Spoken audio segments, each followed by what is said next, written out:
What's up guys, Knoxtra here, recording another video. This time it is a team prep for Noir and the Black Seeds. They have a pretty scary team. Go over it real quick here.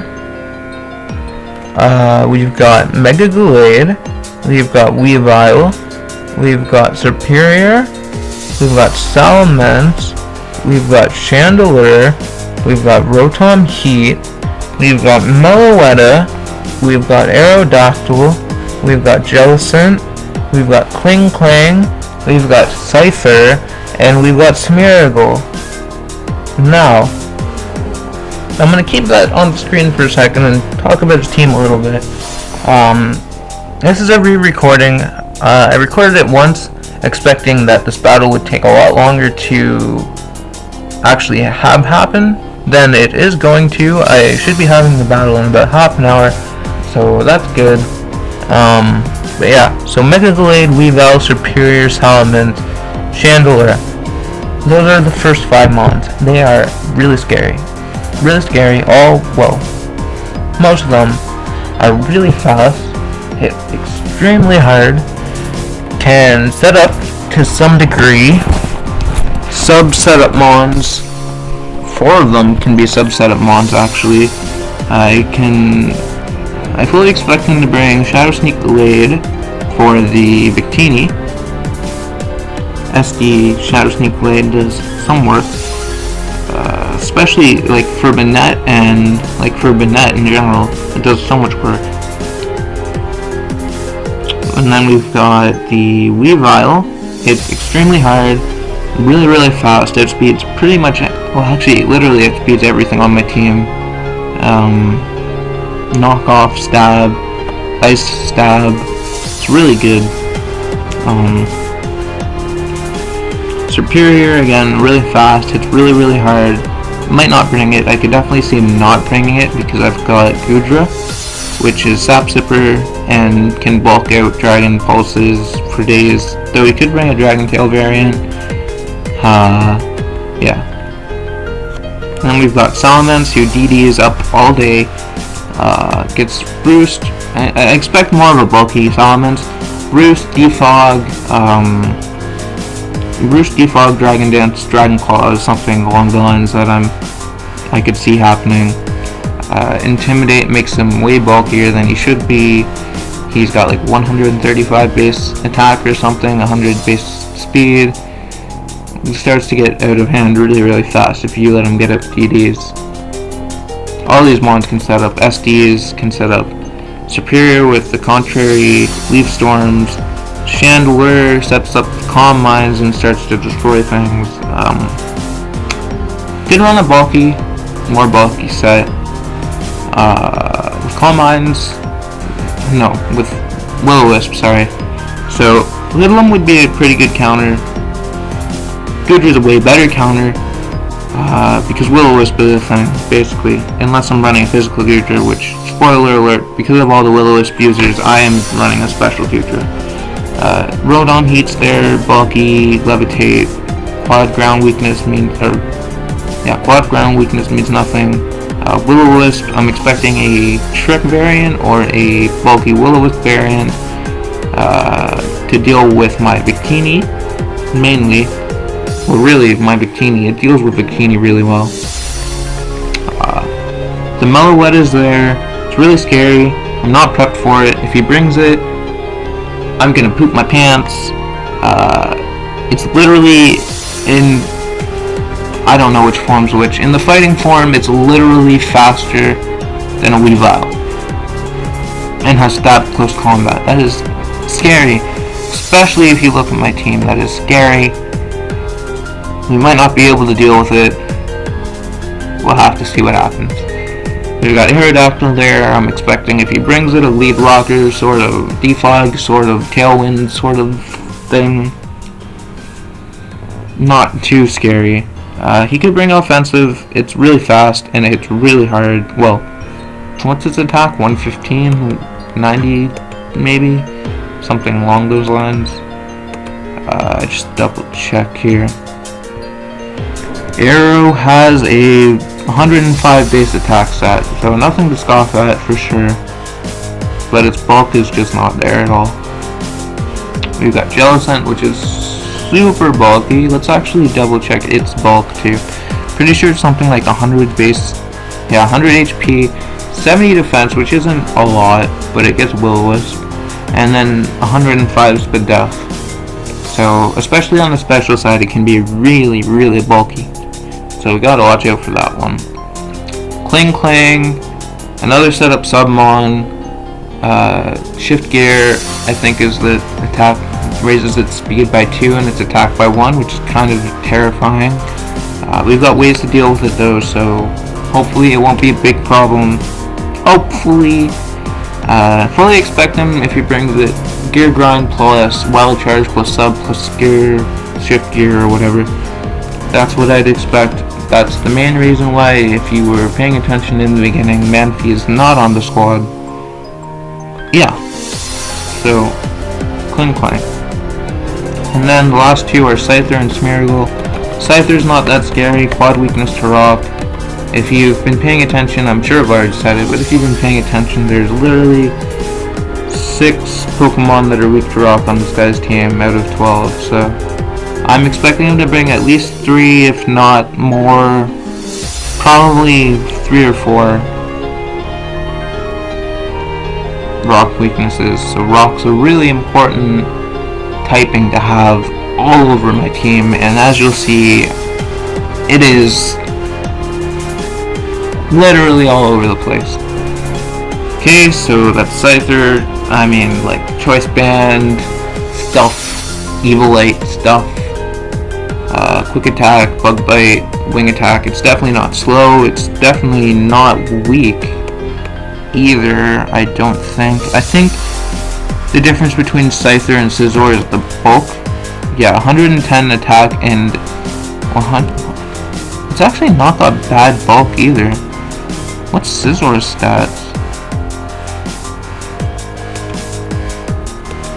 Because I know they have the same base stat total. Okay, so Scizor has 20 more attack and 20 more defense.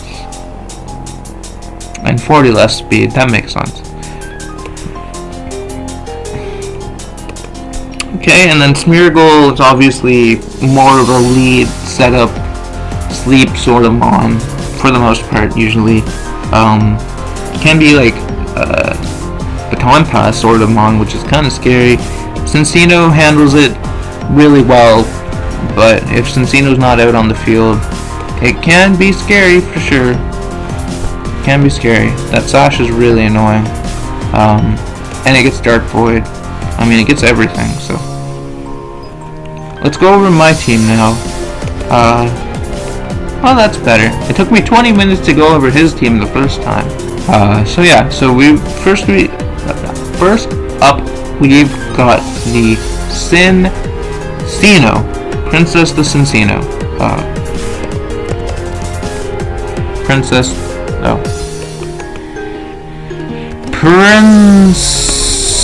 the Cincino.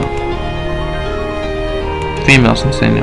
Okay, so she is scarfed with Skill Link, obviously, as that's the move you'd want to have, with Tail Slap, Rock Blast, Knockoff, and U-Turn. She is adamant with max speed and max attack, just to hit things as hard as she can. She's not the most offensive mon, but she's not weak either.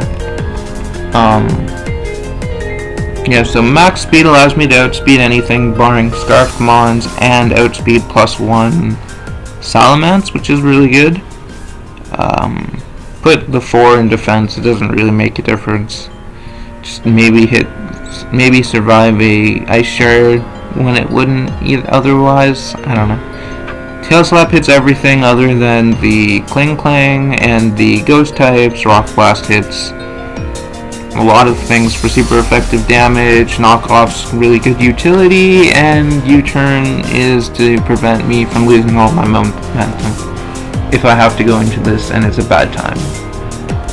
Okay, so then we've got Manfred. I know I talked about it in the last recording, but I'm not sure if I mentioned it. It's got enough defense, 152 is enough defense to live a non-boosted gear grind from the Kling Klang. Because obviously that ignores the focus sash.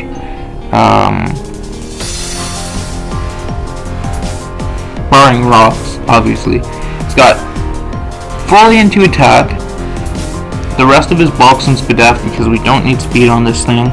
We've got Ice Shard because we have no speed. I was considering running Scarf at one point, but yeah, maybe I'll regret not running Scarf, but I ended up opting for similar set to the one we ran last week with different bulk and Earthquake instead of Super Power.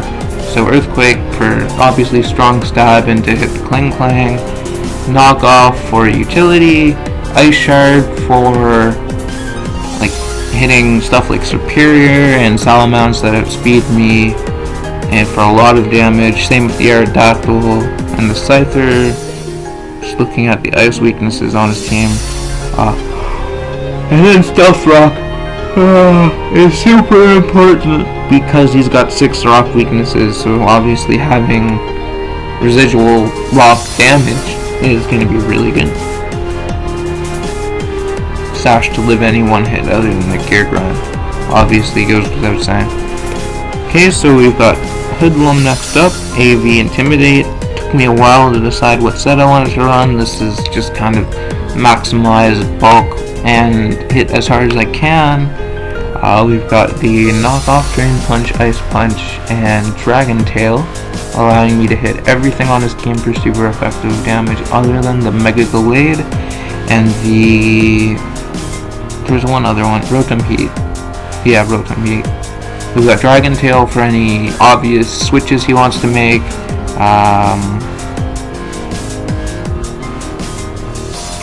Yeah.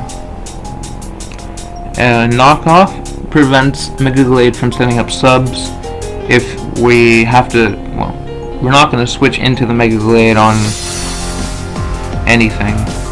But if he knocks out a Mon and we have to switch into Scrafty and he's like, ooh, I'm going to set up a sub. And I go for the knockoff, he's not going to set up a sub. Unless he's running bulk, in which case we run for the hills, and I don't expect... I think one thing that I did forget to mention, because both of my recordings are kind of blurring into each other, I don't expect to win this battle. Noir is an even better battler than Alex. He's only lost one match, and I mean, you could say the same to me, but the only person that he's lost to is undefeated in the league. So, and the person that I lost to is currently in like 5th or 6th place or something, which, I mean, not to bash that guy, not to bash BM, Baton Mash, I think, is who I lost to, but losing to somebody who's 4-0 as opposed to somebody who's 2-2 is, I don't know, it's all about team matchup really, and team preparation. I couldn't prep for Baton Mash's team, but that's beside the point of this video. Yeah, so we're Adamant max attack. We've got 228 HP just because I wanted 28 speed. And what that does for me, you see I'm at 159. Jellicent hits 156, I'm pretty sure, without any investment. I could fully, without any investment, yeah, 156. I could fully see him dumping the 1 stat to 157. No, I could fully see him expecting me to go to 157 to speed creep his 156, and then he would go to 158 to outspeed my 157. So I'm going to 159 to outspeed his 158. It's a really convoluted thought process that probably won't come into fruition, but that's why it's there. And I dumped the rest into HP just to make him as bulky as he can be. Yeah, so that's Hoodlum. Takes on things like Weavile. He's my only well, yeah, he really is my only checked Weavile, and he does handle Salamence pretty well, as long as Salamence isn't super boosted up. Okay, next up we've got Puff the Magic Dragon. She's an AV set. Pretty standard, max special attack with max HP. That is the set in the damage calc, so I mean, there's not much more standard you can get. He's got 8 defense just because I didn't see much of a reason to dump it into Spadef. He's got Draco Meteor, Flamethrower, Muddy Water, and Dragon Tail. The only thing on his team that resists Draco Meteor is the Cling Clang, so I obviously had to put Flamethrower on there for that. And the main 3 things that this Goodra is here for is Superior, Chandelure, and Rotom, 2 of which get Will-O-Wisp, which is why I don't have the... which is why I'm not running Physical. I was going to run Rock Slide Physical Goodra with Dragon Tail, but it's not worth it in the off chance that I do get burned. So I wanted to run a Water attack to handle those 2, and I wanted to run a Fire attack to hit the Kling Kling anyway, which hits the Superior, so that just works out perfectly for me. Draco Meteor is there for a really strong stab attack, and Dragon Tail is there to phase out anything that wants to switch in and set up on me. Okay. Then we've got Victory. Also, one thing that I want to mention real quick. I do have 2 mons with Dragon Tail. A very strong aspect of this team versus his is the Stealth Rock. So, Dragon Tail plus Stealth Rock versus his team, which is going to have 2, 3, 4 mons that are weak to Rock, is really good. So, that's another reason why the Dragon Tails are there. We've got Victory the Victini, a very strange set for me considering I've ran Choice Scarf every other week. I'm fully expecting him to run Choice Scarf, and I'm going to try and bluff the Scarf as long as I can, like, mentally try and bluff the Scarf. I'm going to do my best to do that, but he's spec. So we've got the blue Flare for a strong stab. I had Shadow Ball on here before instead of Thunder there for the Glade and stuff, but it doesn't do enough to a max Spadef Jellicent to knock it out in 2 hits, and it does not do more than Blue Flare to the Glade, so I didn't see much of a point in having it on there. Sure, it could hit the Chandelure, but I'm going to be going for the Hidden Power Rock most of the time, I feel like, unless I'm going for Thunder or Blue Flare or Glaciate. I mean, it just didn't fit in the moveset, in my opinion. So yeah, so Blue Flare hits like a lot of stuff. Glade, Weavile, Superior, Meloetta, Kling Klang, Scyther, Smeargle. Thunder's there for the Jellicent. He doesn't have a ground type either, so it's not like a bad move to have. Hidden Power Rock hits, again, Weavile, Salamence, Chandelure, Rotom, Aerodactyl, Scyther, hits a lot of things. And Glaciate's there obviously for the Salamence in case it wants to switch in.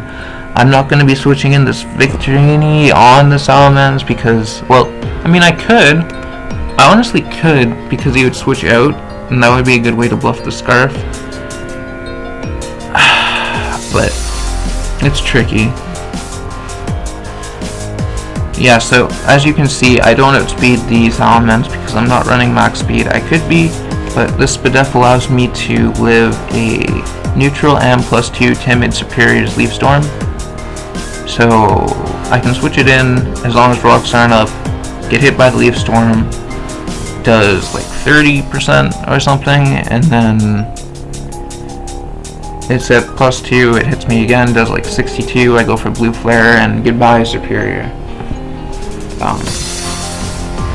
Yeah, that's the main reason why it's there. Speed's there to outspeed Meloetta and Kling Klang before it boosts up, and then max special attack. Choice specs is obviously to make me hit super hard, and yeah, I could kick myself again for not running a Scarf Victini with physical attacks, but figured that this could be really useful come in clutch. Okay, and then we've got Snarf. I'll go over the IVs for this one first. It's got enough speed to outspeed the Glade 100% of the time. Max special attack, and then I dump the rest into defense because why not? We've got Thunderbolt, Shadow Ball, Hidden Power Rock, and Volt Switch. Again, there's no ground types, so I can be free to Volt Switch on anything. Hidden Power Rock hits a lot of things on his team, and Shadow Ball's there mostly for the Glade because this is my main way of dealing with the Glade. It does like 80 to 90%, I believe, 78 to 90% or something. So yeah, I could switch it out for Signal Beam. I did think about that during the first TM Builder to hit the Meloetta and the Superior with, but I'd rather have the Shadow Ball there because I have another way of dealing with the Superior, and the Meloetta's, the Meloetta's scary, definitely scary, but hopefully I can work around it. But yeah, that's the team. This battle's really scary. Really scary. It's going to be really tough, but hopefully we can manage to pull out some crazy maneuvers and come in second overall. But anyway, this has been Knoxtra. I hope you enjoyed the video. If you did, be sure to like it. Be sure to subscribe if you want to see how we're doing in the APL. Once the APL is over, well, I don't know. I'm gonna try and build up some playlists on my YouTube channel to make it easier for everybody to find any videos that they might want to watch. But yeah, I don't know, maybe I'll do that now. But I've got to go edit some videos and prepare for this battle. Although, I am prepared. I'm dragging on this video. Sorry. Bye!